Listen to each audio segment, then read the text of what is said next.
मोहम्मद विश्राम साहब, मीडिया पर हम सवाल कर रहे हैं, ख़ासतौर पर अम्बेडकर जनसंचार पर आज सेमिनार हुआ और आपने अपना वक्तव्य दिया।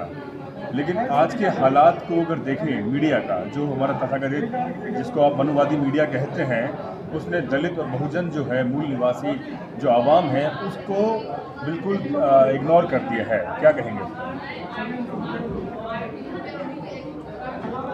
मैं इसको योजनाबद्ध तरीके से मीडिया पर कानून बनाकर कब्जा किया गया और मीडिया जैसे इंडस्ट्रियलाइजेशन में या इंडस्ट्री में लाइसेंस लेकर के इंडस्ट्री शुरू की जाती है। मीडिया की पत्रकारिता या पत्रिकाएं इंडस्ट्रियल लाइसेंस लेकर शुरू की जाने वाली घटना नहीं है। ये संविधान के आर्टिकल 19 के तहत अलग से अनुमति लेनी पड़ती है। आर्टिकल 19 में freedom of speech and freedom of expression के तहत ये अधिकार दिया गया है जिसके तहत पत्रिकाएं आप निकाल सकते हैं। तो भारत के जो मीडिया पर कब्जा किए हुए लोग हैं वो अभिव्यक्ति के आज़ादी की अपने लिए मांग करते हैं और बंधन स्वीकार नहीं करते, मगर दूसरों पर बंधन लाते हैं और दूसरों के आवाज़ को दबाने की कोशिश करते हैं। इसमें केवल सोशल मीडिया की वजह से थोड़ी आवाज़ जो है अभी खुली हुई है। सोशल मीडिया ने इसमें बड़ा बदलाव किया है, क्योंकि हमने अभी हमारा जो मीडिया हमने शुरू किया है तो जनवरी में 72 लाख लोगों तक हमारी आवाज़ पहुंची। 29,000 लोगों ने शेयर किया है। अगर 1,000 का हिसाब किया जाए तो 2 करोड़ 90 लाख लोगों तक इनडायरेक्ट आवाज़ पहुंची, डायरेक्ट 72 लाख लोगों तक पहुंची। इसका मतलब ये है कि सोशल मीडिया जो है हमारी आवाज़, वंचितों की आवाज़, SC, ST, OBC माइनॉरिटी लोगों की आवाज़ सोशल मीडिया की वजह से लोगों तक पहुंच रही है।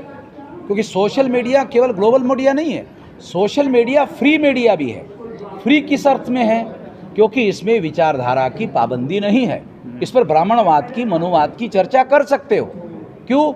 क्योंकि कंपनियों को, सोशल मीडिया के कंपनियों को यूज़र्स की संख्या चाहिए, उनको विचारधारा से कोई लेना देना नहीं। जो विचारधारा तुम प्रचार करना चाहो करो, हमें तो यूज़र चाहिए। हमारी संख्या अगर बढ़ती है तो बिजनेस हमारा संख्या के आधार पर बढ़ेगा। तो इसलिए उन्होंने विचारधारा की कोई पाबंदी नहीं रखी। इस वजह से हम वंचितों को सोशल मीडिया का फ़ायदा हो रहा है। इसको भी कंट्रोल लाने की कोशिश जो है शासक वर्ग के द्वारा हो रही है। इसका हम लोगों को मुकाबला करना चाहिए।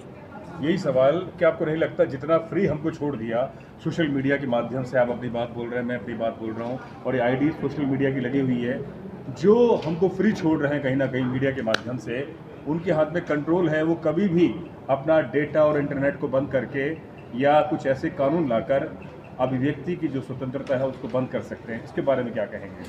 मैं इस बात को मानने के लिए तैयार नहीं हूं कि बंद कर सकते हैं। मैं इस बात को मानने के लिए तैयार हूं कि कंट्रोल करने की कोशिश हो रही है।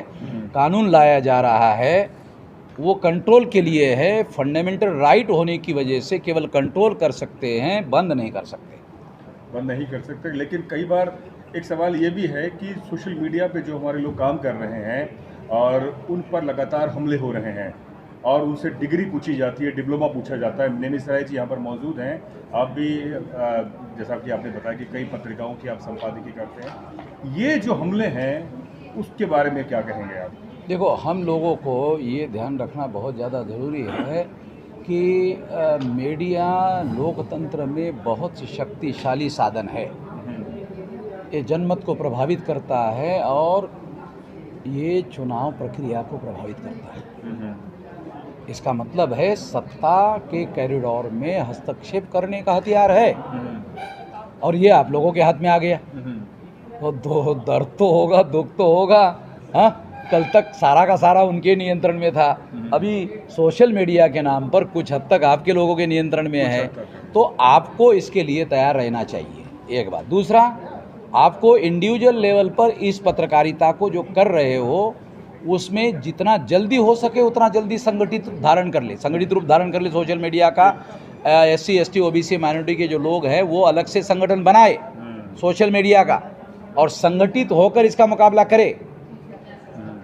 और इसमें हम लोग भी आपकी मदद करेंगे। हम सोशल मीडिया चला रहे तो हम भी उसमें शामिल होंगे। सर, फेसबुक, ट्विटर, इनके जो अधिकारी हैं भारत में, भारत के बाहर, ये वही लोग हैं जो मनोवादी यहाँ पर जो हमला करता है। क्या आपको नहीं लगता आने वाले, जैसे मोदी जब अमेरिका जाते हैं तो मार्क जुकरबर्ग से मिलते हैं, ट्विटर के अधिकारी से मिलते हैं, फेसबुक के भारत के अधिकारियों से मिलते हैं, और वो सीधे तौर पर हमारी जो साइट से होते हैं, हमारी जो फेसबुक वॉल है, ट्विटर है, उन पर रिव्यूज़ कम हो जाते हैं कई बार। तो ये चीज़ें जो बैठा हुआ है मनोवादी जो अधिकारी, वो हमें वॉच कर रहा है कि उन्हें चिल्लाने दीजिए, इन्हें अपने खबर दिखाने दीजिए, लेकिन एक दिन ऐसा आएगा कि वो कभी ना कभी उस पर अंकुश लगा सकता है। ये हमें ऐसा लगता है। अंकुश ऑलरेडी शुरू हो गया है, लगा सकते हैं। आप सोच रहे हैं ये बात गलत है, अंकुश लगा चुके हैं। आपको लॉ मिनिस्टर का एक बयान अखबार में आया, उस बयान में वो ये कहते हैं कि सोशल मीडिया कंपनी वालों को भारत में बिजनेस करने की पूरी आज़ादी है, मगर उसे भारत के संविधान को मानना होगा, कानून को मानना होगा। अब ये कानून जो है और कानून की व्याख्या, दो बातें होती है, एक होता है कानून, एक होता है कानून की व्याख्या। कानून शायद उनके विरोध में नहीं है, सोशल मीडिया के चलाने वाले के, मगर उसका इंटरप्रिटेशन वो अपने हिसाब से कर सकते हैं। वो ऑफ द रिकॉर्ड कंपनी के लोगों को बोलते होंगे, कानून वो बोलते होंगे कि हम लोग कानून नहीं बना सकते, भारत के संविधान में freedom of speech and freedom of expression मौलिक अधिकार है, कानून नहीं बना सकते, मगर आपको हमारे हितों का ध्यान रखना होगा, हम आपके हितों का ध्यान रखेंगे। तो ये ऑफ द रिकॉर्ड समझौता हो सकता है, क्योंकि उन लोगों को अमेरिका और यूरोप के कंपनी वालों को बिजनेस करना है, और वो बोल रहे बिजनेस करने के लिए हमारी कोई रुकावट नहीं है, मगर आप हमारे हितों का ध्यान रखो, हम आपके हितों का ध्यान रखते हैं। ऐसा चल रहा है, ऐसा मेरा मानना है। इसका उपाय संगठित होकर इसका मुकाबला करना। एक और सरकार के द्वारा सर तर्क दिया गया है कि सोशल मीडिया के जरिए जो फेक खबरें ज़्यादा फैलती है, इसलिए सोशल मीडिया को सरकार के अंडर में कंट्रोल करने की जरूरत है। ऐसा सरकार ये सरकार कानून बनाने के लिए या कंट्रोल लाने के लिए बहाना ढूंढ रही है, उसका सबूत है। मेरा उल्टा दूसरा कहना है, ये कहना है कि सरकार पार्लियामेंट में रेगुलेशन लाए। रेगुलेशन के दो मकसद होते हैं। एक बात खास बात बता रहा हूँ, इसके बारे में हम लोगों को सोचना चाहिए। कौन सी रेगुलेशन? दो मकसद। एक, रेगुलेशन से कंट्रोल भी लाया जा सकता है, मगर रेगुलेशन से अधिकार भी मिल जाते हैं। अब नहीं समझ रहे? जब कानून बनाया जाएगा तो कानून में अधिकार देने पड़ते हैं, और फिर गलत करेंगे, इसका उल्लंघन करेंगे तो कार्रवाई करेंगे। कंट्रोल का भी टेक्निक है, तो अधिकार देना पड़ता है। तो हम लोग डिमांड करें कि इसको freedom of speech and freedom of expression act बनाया जाए। दलित बहुजन राजनीति के बारे में आप क्या कहेंगे, क्योंकि समय हो चुका है, क्योंकि पूरा स्पेस खाली हुआ है देश में, क्योंकि ये इतनी बड़ी आबादी है दलित बहुजन की, खासतौर पर जिस मूल निवासी कंसेप्ट को लेकर आप चलते हैं, वो कब सत्तासीन होगी? क्योंकि वोट तो हम कर रहे हैं, लेकिन हम सत्ता पे नहीं आ पा रहे हैं। दो बातों को थोड़ा सा ध्यान रखने होगा कि सत्ता तक पहुंचने के लिए बड़ा संगठन चाहिए। केवल मीडिया से ये संभव नहीं है। जी जी। केवल मीडिया होने मात्र से सत्ता में नहीं पहुंचा जा सकता। जी। सत्ता में पहुंचने के लिए संगठन ये साधन है। तो उस क्षेत्र में हमारे लोगों की कमजोरी है, एक बात। दूसरी महत्वपूर्ण बात यह है कि 84 में इंदिरा गांधी ने मरने के पहले ईवीएम मशीन का कानून लाया। ओके जी। अब ईवीएम मशीन का जो कानून लाया, उस कानून की वजह से आपको चुनाव हरवाया जा सकता है, और ऐसा हो रहा है। हाँ, ईवीएम मशीन, क्योंकि ईवीएम मशीन के विरोध में मैं सुप्रीम कोर्ट तक लड़ चुका हूँ। मेरे पास घोटाले के सबूत है। ईवीएम मशीन किस तरह से घोटाला करती है उसके मेरे पास सबूत है। मैंने सुप्रीम कोर्ट को दिए। सुप्रीम कोर्ट ने 24 अप्रैल 2017 को मेरी बात को स्वीकार किया, ऑर्डर दिया कि 19 के चुनाव में 100% ईवीएम मशीन को पेपर टेल मशीन लगाया जाएगा। एक भी अखबार ने खबर नहीं छापी।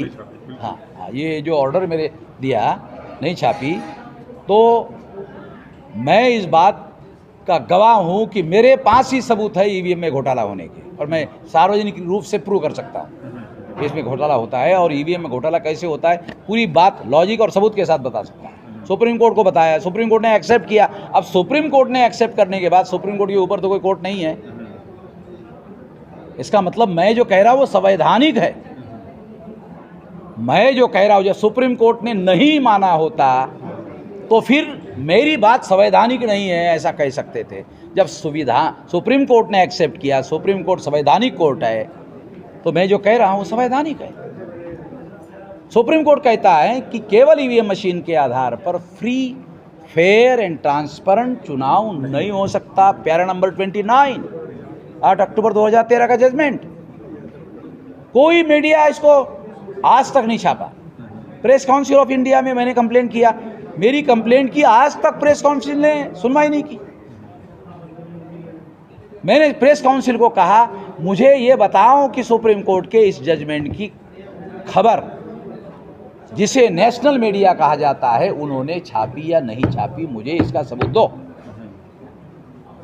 अगर ये सुप्रीम कोर्ट की खबर नहीं छापते, सुप्रीम कोर्ट के जजमेंट की खबर नहीं छापते, तो फिर हम लोगों का क्या है? हम लोगों का क्या है? सुप्रीम कोर्ट की खबर नहीं छापते। मेरी प्रेस काउंसिल में सुप्रीम कोर्ट का रिटायर्ड जस्टिस बैठा हुआ है। ये लड़ाई लड़नी पड़ेगी संगठित रूप से, तब होगा। धन्यवाद। बहुत बहुत शुक्रिया सर।